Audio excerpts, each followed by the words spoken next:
here we are. Wednesday night, February 25th, 2015. It happens to be Shiv'a Adar, the 7th of Adar. Not sure. And 7th of Adar is something that seems to have been forgotten in the community. Growing up, it existed. You finish praying Minhan Arbit. It's basically still winter time. It gets dark right away, so it's nighttime by the time you finish praying Arbit. And all of a sudden, everybody gathers around, sits at the tables to start reading the Tikkun of Shiv'a Adar. We have Tikkun of Hosh'a Rabbah that we all know, we stay up all night. Tikkun of Shavuot, we stay up all night. They have Tikkun of Shvi'i Shel Pesach when you get up early morning, pre-dawn to read. Shiv'a Adar has been forgotten. In fact, the most modern Kiriyeh Mu'aid and Tikkun books don't even have it printed in it anymore. Why? I don't know. Tikkun Shiv'a Adar is done in memory of Moshe Rabbenou, Alav Shalom. According to tradition, he was born on Shiv'a Adar, he died on Shiv'a Adar. In any case, I just wanted to mention it because it was something that was done in this community here in Brooklyn, as well as, obviously going back to Syria, Egypt, Iraq, Lebanon, all over. They all did it. The readings basically focused upon Moshe Rabbeinu. Talked about the death of Moshe, the beginning of Sefer Yehoshua. You read a short portion over there. You read some Mizmorim of Tehillim, like Tefillah Moshe. And you read Pirkei Avot, the beginning, which is the first perek, which start with Moshe Kibel Torah Sinai. You jump to the 5th perek, which talks about all different happenings that happen. There's different sayings of God, different generations from Adam until Noah, etc. The generations from Noah to Abraham, the 10 different tests. It goes through different phases of history, basically that 5th perek of Pirkei Avot. And then there's some people read some Gemara from Masechet Sotah, some Yalkut of Parashat Ve'et Hanan. It's a short reading, a little bit of Zohar, and after an hour and a half, 2 hours, you're done, you go home, you have dinner. It was done. It was a simple thing, but today, it's not even done anymore. It's not announced anymore. It's forgotten. Why? I don't know. So I wanted to make sure this is recorded and you're aware of it. So if you want to do it, we can always do it. And if you don't want to do it, at least you know it exists. And you can tell your children about it. Okay. This Shabbat Zachor. Right? We've discussed Shabbat Zachor ad nauseum. Is it obligatory, not obligatory? We're not going to discuss that. I wanted to go back to one of the earliest writings that I have from Rabbi Haim David HaLevy. His first volume, V'aseh Lecharab, where he touches upon questions that have to do with somewhat philosophical issues. And that's where he first came out with this very short, simple, concise style of his in his popular teshuvot for the average Joe. So I wanted to look at that and see how we actually put remembering Amaleq into perspective for us today, basically, based upon how he's looking at it, and see how we can actually remember Amaleq and destroying Amaleq. So we'll look at V'aseh Lecharab, Volume 1, Siman He, page 22. Zachor et Amaleq. Kifshuta. In the most simple form. نعادة مزفات زخيرات عملية كده القيم مزفاة أحيلت. We were given this mizvah of remembering Amaleq. Why? in order to fulfill a different mitzvah, being Vehi Limhot et Zech Amalek, to eradicate the memory of Amalek.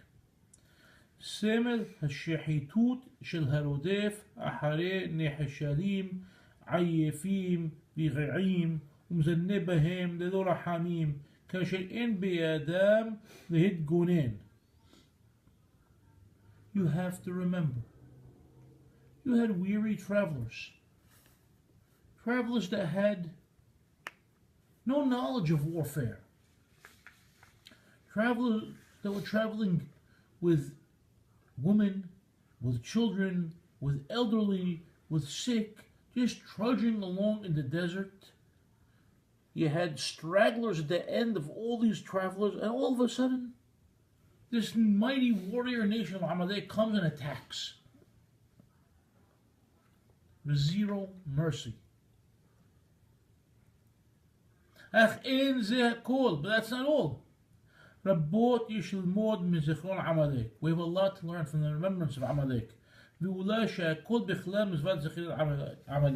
And possibly it's all included in this mitzvah of remembering Amalek. That very moment, nation of Am Yisrael leaving Egypt, lo b'koho v'lo b'gbunato, they didn't decide to pick up and leave. They were chased out. They had to leave. God wanted them out. Paro wanted them out. They didn't make preparations for this. After the 10 plagues, the Egyptians didn't want to know from the Jews anymore. They banished them.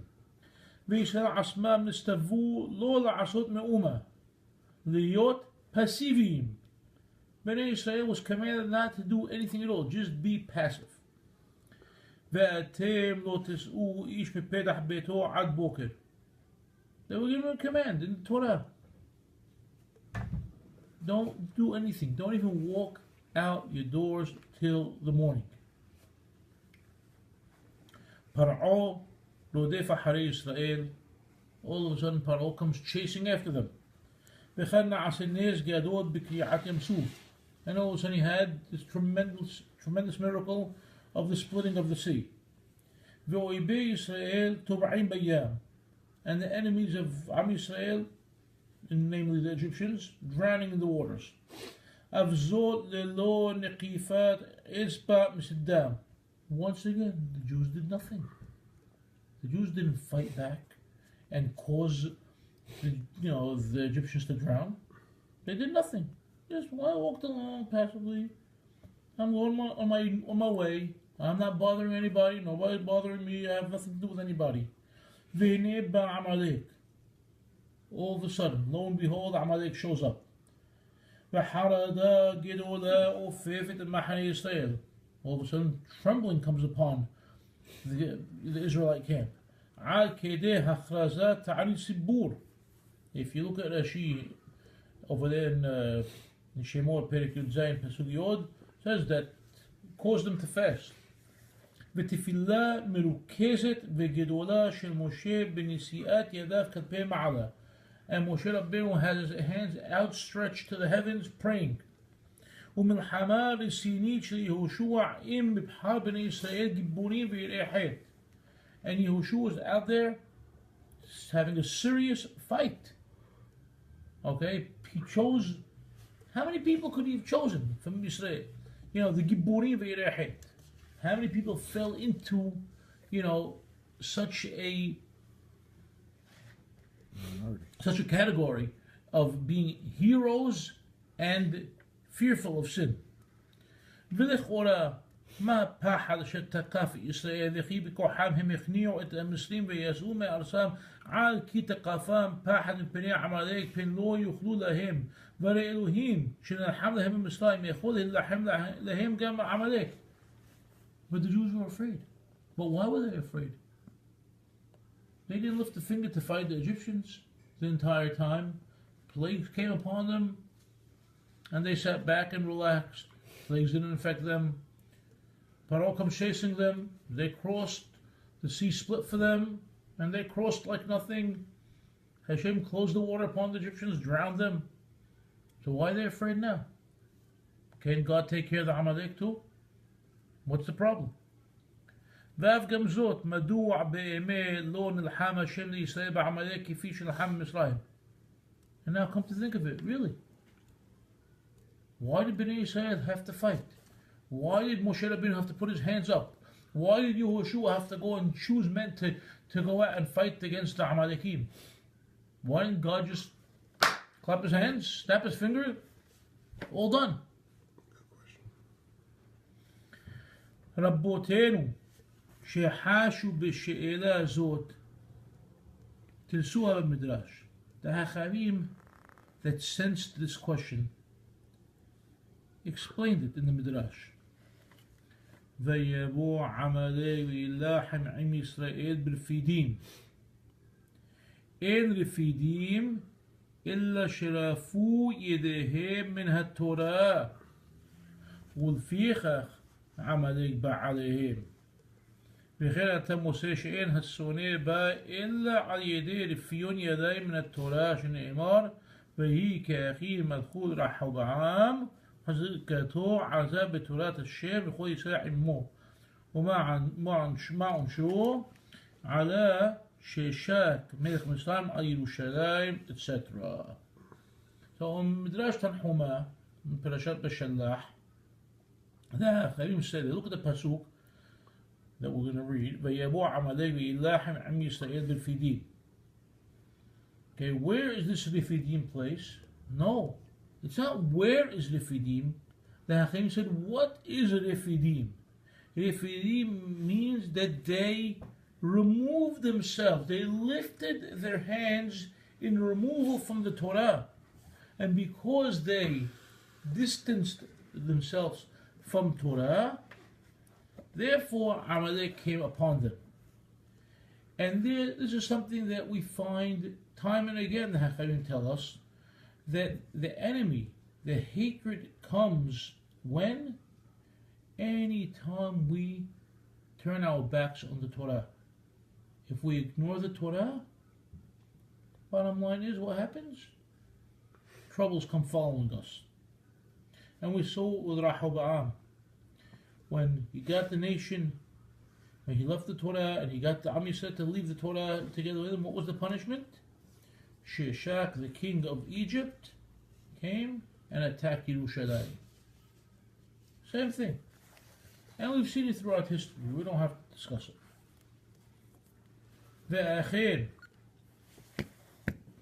ואחר הרגישו כנראה ישראל בחטאם. And it seems that maybe Israel sensed their sin. עריב בני ישראל ועל נשאותם את השם לאמור היש אדוני בקרבנו אם אין. Uh-oh, is God among us? Did God leave us? Are we on our own? They weren't sure. וסמוך לו, and very close to it, it starts, ויבוא עמלק. Amalek came. לומר, תמיד אני ביניכם זומן לכל צורכיכם ואתם אומרים היש אדוני בקרבנו. What are you talking about? I'm Hashem, I'm always here. I'm always among you. I'm always ready for all your needs.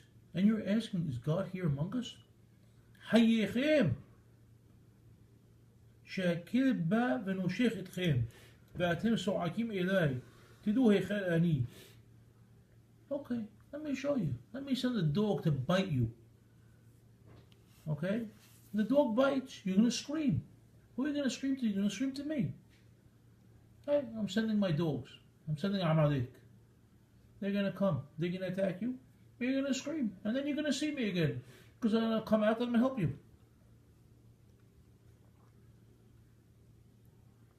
It's all about not forgetting Borei Olam. Not forgetting the Torah. We have to keep that in perspective. And it's so easy to forget that we all forget. We go about our business, we look around the world around us, and nobody else is doing anything. Why do we have to do anything? We have to. It's just part of our DNA. It's part of our makeup. It must go on. בכל הפרשה הזאת השתמשנו כמשל. Okay, we brought the stories down. We brought the different midrashim and interpretations. But what are we here to learn? הנמשל ברור.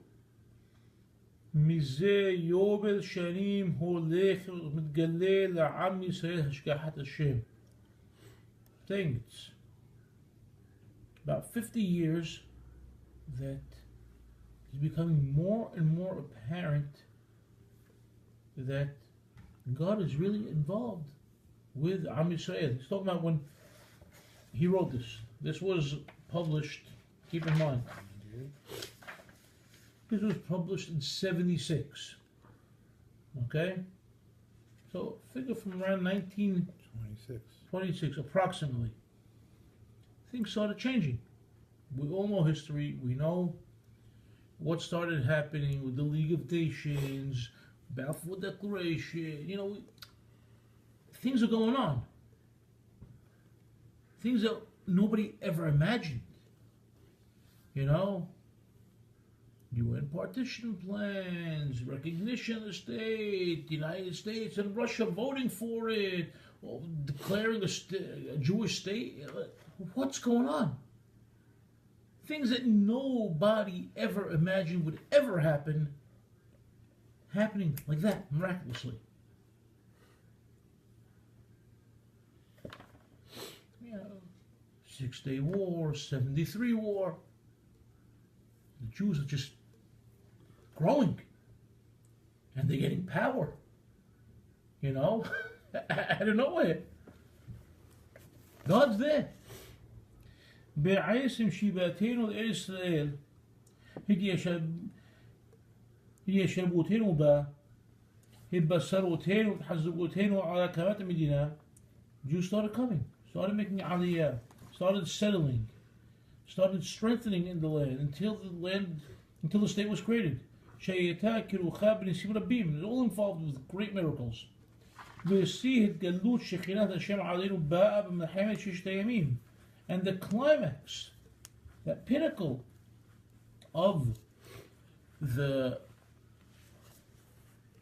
glory of God becoming apparent to us happened during the 6-Day War.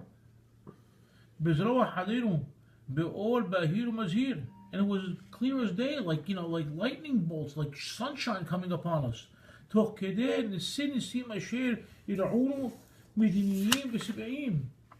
This was the world. If you can open up, history books till today and go read what happened during the 6-Day War, the world didn't believe it.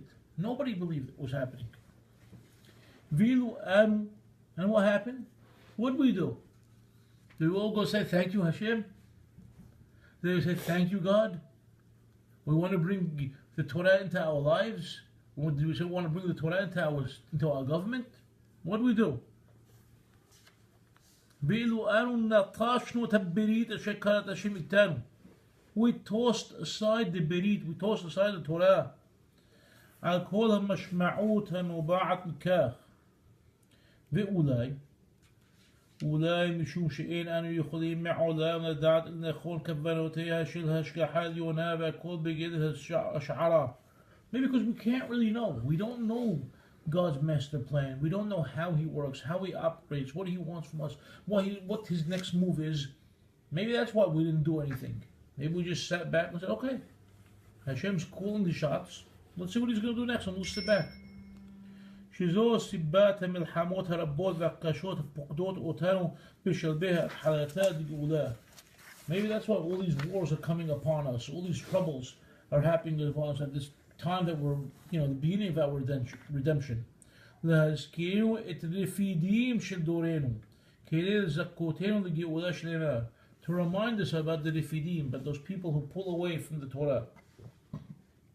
That's the only way it's going to bring us to, we'll be able to merit a full redemption. What else do we need to learn from the war of Amaleq? The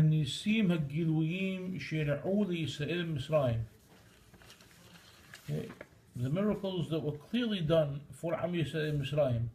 كأشن عسى كل لون نقيفات إسبع مثال إسرائيل. It was all done as we said without the Jews living even a finger. نستيموا لحلوتين مياد كأشن اشتحرروا من مصرايم. And they all came to its final ending when the Jews were freed from Egypt. بعمليك هيسرخي إسرائيل للحين بجوفة مماش. When it came to fighting Amalek, the Jews actually go out and fight physically. God,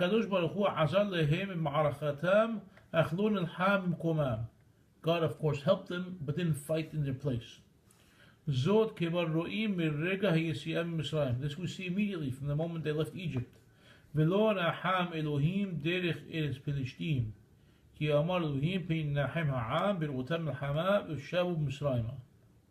God said at the beginning of Parashat Beshalach.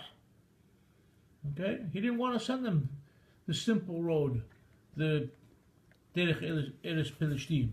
Hashem said, maybe they're going to see war and they're going to get afraid and they're going to want to turn back to Egypt. So why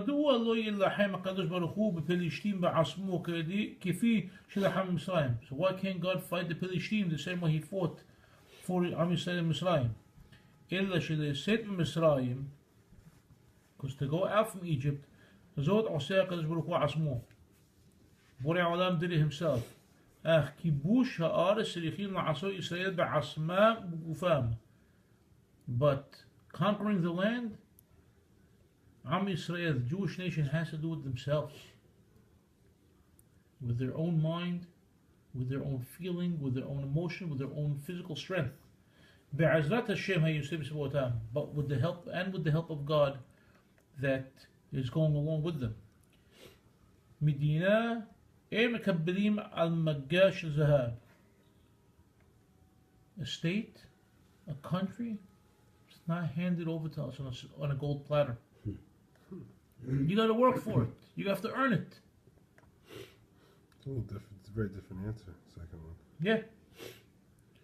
Umikan tishuba leotam bnei dorenu. And here is the response to the people of our generation. החוששים מפני דמותה של הגאולה המשמששת ובאה תוך כדי הקרבת קורבנות כה רבים ויקרים במלחמה שאינה פוסקת. People that are wondering what's going on. This is the Geula. This is a redemption. It's coming to us through all these different wars where we're sacrificing our sons and daughters, our husbands, our fathers. People are just dying just like that. Because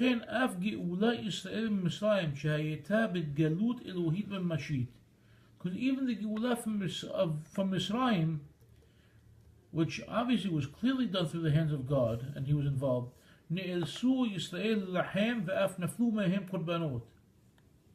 once they left the land of Egypt, the Jews had to participate, actively participate, on a regular basis. And many Jews fell in war. And we read it in the Chumash, we read it in the Nebi'im. It happened time and time again. There were bloody wars. And it started with this head of all the Goyim, Amaleq. They started the war. Until they came and entered the land and they had to fight with Canaan and everybody else. And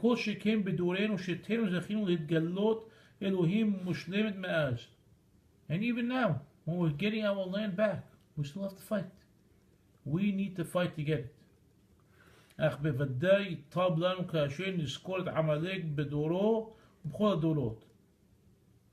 surely it'll be better for us when we remember Amalek in his generation, the generation of Amalek, and in every generation. Shiva b'sibat refidim. That only comes time and again because of refidim, because we lift our hands in removal from the Torah. Refion yadayim min Torah. Nagbir hayelim b'Torah. We also have to, the same way we have soldiers that we are training to go out to war, we also have to have soldiers in the Torah. And that will cause us to have a good, quick, and complete and speedy Geula, redemption. this so long ago. Yeah. Right. It was, 76. yeah, 35 years ago. There wasn't so many people in Kolonim either at the time. No, huh? there weren't tons of people in Kol Elim. The people were going out and fighting, etc. But nowadays we look at, Torah Israel. Back then, 40 years ago. 40 years, yeah. Yeah. No, 40, yeah. 39. Almost. Yeah, almost 40. And this is when it was printed. So yeah, let's say it was written 40 years ago, maybe even 45 years ago. You know? It was a different time. It was a different world. Yeah. You know, they just got back 60. Jerusalem. They were fighting to stay alive. You know, the amount of Jews that were living in Israel was very, very small. People weren't rushing to make Aliyah. People were barely visiting the country. They didn't know what was going to happen. All they saw was miracles all around them. All of a sudden, here we are, Jews with a country. But at the same time, every time we turn around, we're fighting a war. Nothing Yeah. changed today. It changed for a little while, Changed for a while. Now it's for but then we got too complacent. yes. I think so. We did. But Yeah. the world's hatred is just resurfacing as well. And how? Beyond. Yeah.